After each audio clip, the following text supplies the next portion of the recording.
my sister said. You're not welcome here, you're just jealous. At dinner. I smiled and said, Sure, then you don't need my help with the mortgage. And then everyone suddenly froze. It started with a dinner invitation I almost declined. My sister, Rachel, had this way of wrapping barbed wire in velvet. Her words were always sweet on the outside, but underneath, well, you'd better wear gloves. When I got her text, Family dinner at my place Friday. Don't be late, smiley face. I had a bad feeling right away. But I went. Because I always go. I go when she calls, when Mom sighs, when Dad gets that look like, just keep the peace, son. I've been keeping the peace in this family since I was old enough to be blamed for things I didn't do. Rachel, the golden child, got the house when our parents retired down south. It was supposed to be a legacy, a token of stability. Instead, it became her personal castle, and we were all just extras in her fairy tale, invited when convenient, dismissed when inconvenient, and always expected to clap on cue. I showed up with a bottle of wine and a sense of dread. Rachel opened the door with her signature grin, the kind that didn't touch her eyes. Tom, she said brightly. Right on time. For once. I smiled. Tight. Forced. Nice to see you too, Rachel. Inside, the dining room table was set like something out of a magazine. Candlelight, linen napkins, laughter echoing from the living room where the others were already gathered. Her 2 kids darted around the house. Her boyfriend, Aaron, new, smug, just as rehearsed, poured drinks like he owned the place. But the tension? It was already in the air, humming just under the surface. And I knew this dinner wasn't just about food. It didn't take long for the mask to slip. Dinner started harmless enough, roast chicken, too many side dishes, and Rachel laughing a little too loud at her own stories. Aaron kept refilling her wine glass. Mom nodded along like an audience member. Dad barely looked up from his plate. And me? I watched. Because that's what I'd learned to do. Watch. Wait. Rachel launched into a tale about her latest project, some vague business venture that sounded suspiciously like a repackaged MLM. Everyone humored her, nodding, smiling. I stayed silent. Then came the moment. So Tom, she said suddenly, fork halfway to her mouth. Still working that same desk job? Must be cozy, all that free time and no real stress. I looked up. Still paying your mortgage, if that's what you mean. It was instinctive. Quiet. A reflex honed by too many digs and not enough pushback. Her eyes narrowed, but she recovered fast. You know what? You're not welcome here if you're just going to be bitter. You're just jealous. Her voice wasn't loud, but it was sharp enough to cut the room in half. Silence fell like a curtain. I felt every pair of eyes swing toward me. Rachel's jaw was tight, but she was smiling, that smug, triumphant grin she always wore when she thought she'd won. I leaned back, slow and calm. My smile was real. Sure, I said. Then you don't need my help with the mortgage. That's when the silence changed. It didn't just fall, it froze. Rachel blinked, wine glass pausing midair. Mom's fork slipped from her hand. Dad looked up for the first time all evening. I let the weight of it settle. Let them sit in the realization that this wasn't just another dinner, and I wasn't the same pushover they remembered. And then I added, just as calmly, I already called the bank this morning. No more payments from me. It's yours now. Every dime of it. The room was still. Rachel's lips parted slightly, as if she wanted to speak but didn't know which version of the truth to use. Her boyfriend looked from her to me, like he just walked into a movie halfway through and realized it wasn't a comedy. Mom stared at me, stunned, while Dad slowly lowered his fork like he was defusing a bomb. You what? Rachel asked, her voice cracking for the first time. I stopped paying your mortgage, I said. Figured I'd respect your wishes. I'm not welcome, right? Her face flushed, but she still tried to maintain control. You don't know what you're doing. No, Rachel. I cut in, my voice still level. You don't know what I've done. I reached into my coat pocket and pulled out the envelope I'd brought. It wasn't for them. I'd brought it as insurance, for myself. Just in case tonight went exactly the way I suspected. I dropped it on the table. That's every transaction for the past year. Every wire, every automatic payment. Mortgage, car repairs, utilities, even the minimum payments on 3 of your credit cards. Rachel paled. Aaron sat back in his chair. You begged me, I said, voice steady now, like I was reciting a story I'd memorized. Came to my place late last year. Said the house Mom and Dad left you was a burden you couldn't keep up with. Said you'd lose it without help. Rachel said nothing. Her jaw was tight, but her hands were trembling. You cried, I continued. Said you'd change. Said you'd finally be honest with everyone. Swore you just needed a fresh start. And you made me swear to keep it quiet. Dad looked from me to Rachel, bewildered. Is this true? Rachel didn't answer. She said it would destroy her pride if the family knew she couldn't handle the house on her own. I said, staring directly at her. So I kept my mouth shut. I made the payments. I saved her. I leaned forward. And then she started lying to everyone. I glanced around the table, letting my words settle in like the dust after a wrecking ball. She told everyone she was doing great, I said. That business was booming. That she was remodeling the kitchen, planning vacations, taking spa days because she deserved it. Rachel opened her mouth, but I held up a hand. Don't. I'm not done. Mom looked like she wanted to shrink into her chair. Dad looked ashamed. Maybe for the first time in a long time. I didn't say anything when you bought that new couch. I kept quiet when you posted pictures from Aspen last winter, acting like it was your idea of a casual getaway. I even let it slide when you showed off that bracelet at Easter, claimed it was a gift from Aaron, but I know exactly where the charge came from. My account. Rachel's eyes darted to Aaron, whose brow furrowed in slow understanding. You used me, I said. Not just for money, but to create a version of yourself you could show off. The successful homeowner, the single mom who did it all without help. Rachel's voice finally broke through the silence. It's not like that, Tom. Really? I said, finally letting my voice rise, just slightly. Because I kept waiting for the part where you'd say thank you. Or maybe tell the truth. But every time I walked in this house, I got treated like I didn't belong. Like I was just passing through. Like I was, what did you say? Jealous? She closed her eyes. The first tear slipped out, whether from shame or panic, I couldn't tell. You made me your secret bank account, I said. And when you were done using me, you had the nerve to call me jealous? There was nothing left to say. The silence wasn't awkward anymore. It was heavy. Judgmental. Unforgiving. And this time, I wasn't the one being judged. I stood slowly, letting the legs of my chair scrape the hardwood with a sound that echoed. I called the bank yesterday, I said, sliding my napkin onto the plate. Told them to remove me from the automatic payments. The next bill is hers to handle. Rachel gasped, actually gasped, and for a second, I saw the real panic cut through her carefully polished mask. The brave, beautiful hostess had vanished. What was left looked small. Shaken. Maybe even a little scared. But she started. I know exactly how much you owe next month, I said. And the month after. And the month after that. I did the math because I had to. Mom finally spoke. Tom, you can't just drop this on her like that. No, Mom, I said firmly. I can. And I did. She stared at me, stunned. I think it was the first time she'd seen me speak without waiting for approval. You all think I'm the spare tire. I went on, my voice even now. Only worth something when things fall apart. I'm not the one who throws parties or posts glamorous updates, but I'm the one you call when the lights go out. Dad cleared his throat, uncomfortable. But I didn't care anymore. You want to know the truth? I'm done.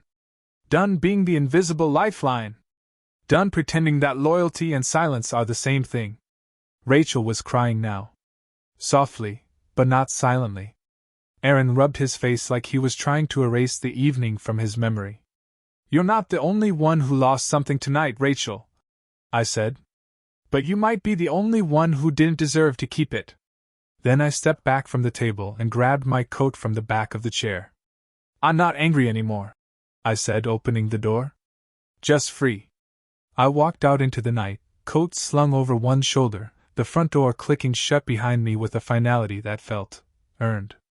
The air was crisp, cooler than I expected for late spring, but it felt good. Real. Honest. I didn't look back. Rachel's house, the one our parents left her, loomed behind me like a crooked stage set. A place where the show had finally closed.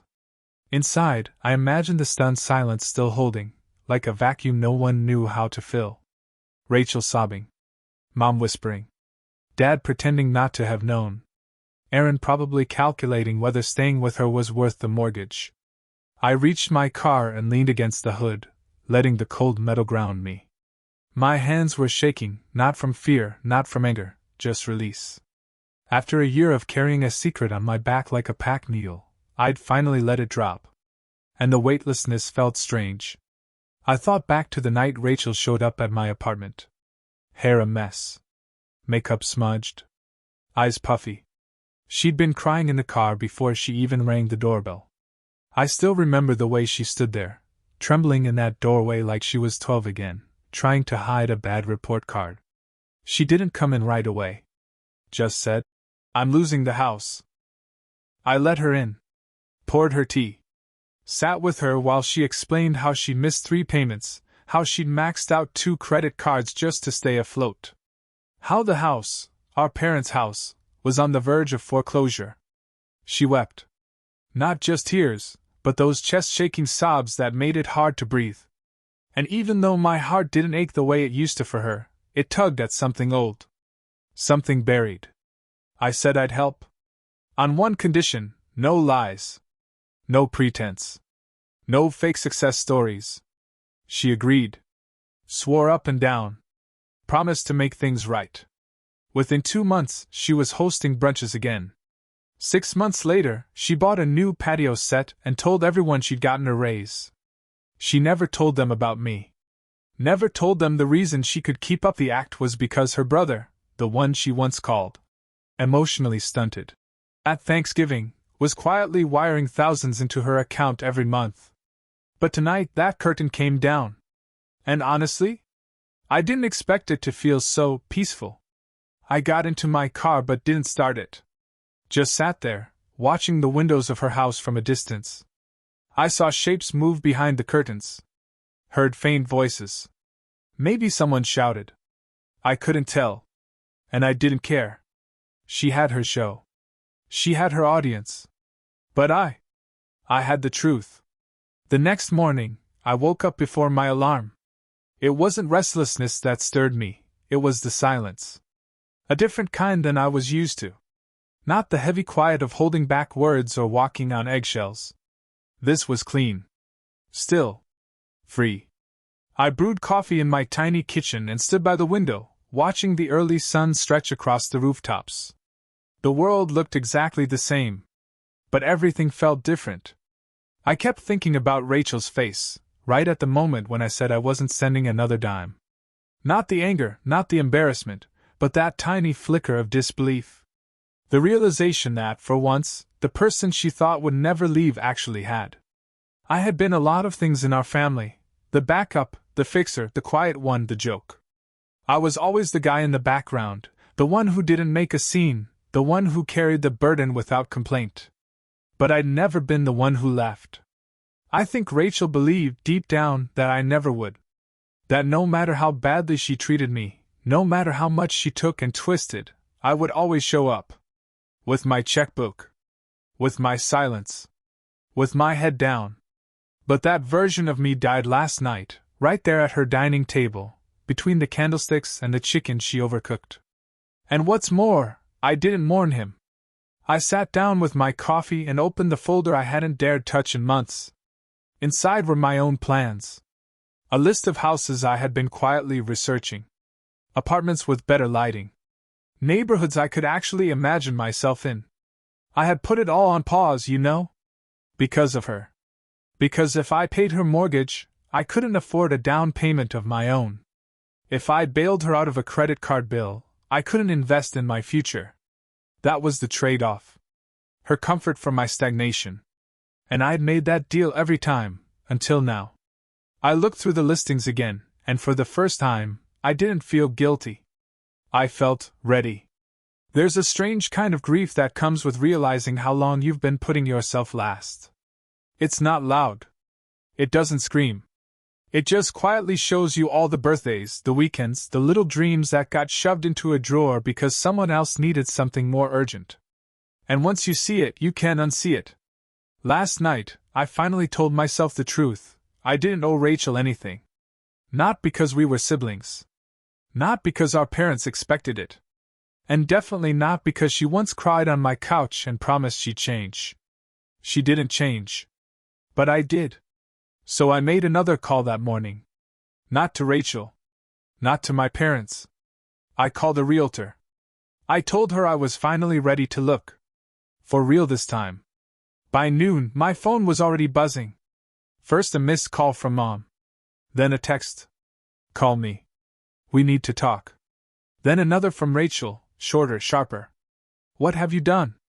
I stared at the screen and set it face down. I didn't need to answer. Not yet. Maybe not ever. Because I knew what the calls were about. They weren't about understanding. They weren't about apologies. They were about control. Damage control. I spent the day walking. Not aimlessly, but with no particular place to go. I needed to feel the ground under my feet. To remind myself that I wasn't orbiting their chaos anymore. That I'd stepped off their axis. I ended up at a park I used to go to as a kid. One of those hidden spots with a rusted swing set and a cracked basketball court no one maintained anymore. But the trees were tall, and the wind felt honest. It was the kind of place that didn't ask for anything from you. Just let you sit. And that's what I did. For hours. At some point, my phone buzzed again. This time, a voicemail. From Aaron. That caught me off guard. I played it. His voice was measured, a little tense. Hey, Tom. I just wanted to say, I didn't know. About the mortgage, the credit cards, any of it. Rachel never told me. I feel like an idiot. I don't know what happens now between you two, but you did the right thing. For what it's worth. I didn't reply. I just sat there for a while, thinking. It was strange. Aaron was never someone I liked much. Too smooth, too agreeable. But hearing him acknowledge what happened, just acknowledge it, without excuses or demands, meant something. That night, I finally called my mom back. Figured I owed her at least that much. She picked up on the first ring. Tom, she breathed, like she'd been holding her breath since last night. I'm not here to fight, I said. Silence. She's a wreck, my mom finally said. She hasn't left her room. Says you betrayed her. She betrayed me first, I said calmly. For a year. I know, she whispered. That surprised me. You knew? Not everything, she said quickly. But I knew something wasn't right. The spending didn't match the stories. Your dad said it too. We just didn't ask questions. Of course they didn't. It was easier not to. She made her choices, I said. And I made mine. Tom, she said softly, do you really mean it? You're not going to help her anymore? I looked out my window, where the sky had turned navy blue and the stars had started to peek through. My new night sky. One knot hanging over Rachel's house. I do. My mother was quiet. I don't know if it was sadness or relief. Maybe both. She's your sister, she said. No, I corrected her, gently but clearly. She's a person who used me. Who lied to me. And who needs to learn what it means to stand on her own. I just want this family to stay together, she whispered. I didn't answer. Because in my mind, it already wasn't. It came 3 days later. Folded neatly inside an envelope with no return address, slid through the mail slot like a secret. I almost threw it away. But the handwriting stopped me. I recognized it instantly, Rachel's. Only this time it wasn't her usual cursive script meant for showy Christmas cards or elegant invitations. It was her real handwriting. The one I hadn't seen since we were kids, uneven, rushed, always tilting uphill. The way she wrote when no one was looking. I opened it.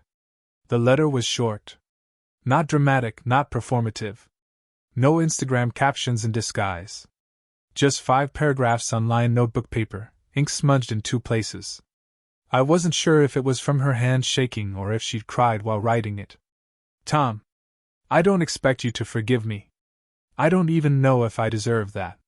But there's something I need you to know, and I'm too much of a coward to say it out loud. When I came to you last year, I wasn't just broke. I was broken. After the divorce, after the business tanked, after Aaron started seeing through me, I didn't know who I was anymore. The house was the last thing I had. I thought if I lost it, I'd disappear. So I let you fix things. And I hated myself for it. Not because I didn't need you, but because I did. And needing you made me feel small. I made myself feel big again by pretending I didn't. I hurt you to protect my pride. I see that now. You were the only person who ever saw me clearly. And instead of thanking you, I tried to make you invisible. I'm sorry, Tom. For the lies. For the silence. For making you the villain in the story when you were the only one holding the pieces together. I don't expect this to change anything. But you should know, I'm trying. I sold the patio set. Aaron left. I took a job at the bookstore downtown. I don't know how to live without pretending. But I'm going to learn. She didn't sign it with love. Just her name. Rachel. I set the letter on the table and sat with it for a long time. It didn't fix anything. Not really. The damage was still there. The betrayal still burned. But it cracked something open. Not forgiveness, but understanding. And maybe that was enough for now. I didn't call her. I didn't write back. But I didn't throw the letter away either. Instead, I tucked it into the folder with the bank statements, the receipts, the records of everything I'd carried for her. I kept it not as a memento, but as a reminder. That even the people who hurt us the most are sometimes just trying to survive themselves. And that walking away doesn't mean you stop caring. It just means you've learned when to stop saving someone. I moved into a new place the following month. Smaller than Rachel's, but mine. 2 bedrooms, a view of the street, and windows that flooded the kitchen with morning light. No ghosts here. No shadows of obligations. Just space, honest and earned. I planted a small herb garden on the balcony. Basil, rosemary, mint. Watched it grow each morning with coffee in hand and silence in my ears. And that silence? It no longer felt empty. It felt earned. I didn't need to win. I didn't need revenge. I didn't even need her to say thank you. I just needed peace. And for the first time in my life, I had it. To anyone who's ever been someone else's safety net, I'll say this. Walk away before they make you the trampoline too. You're not selfish for choosing yourself. You're just finally free.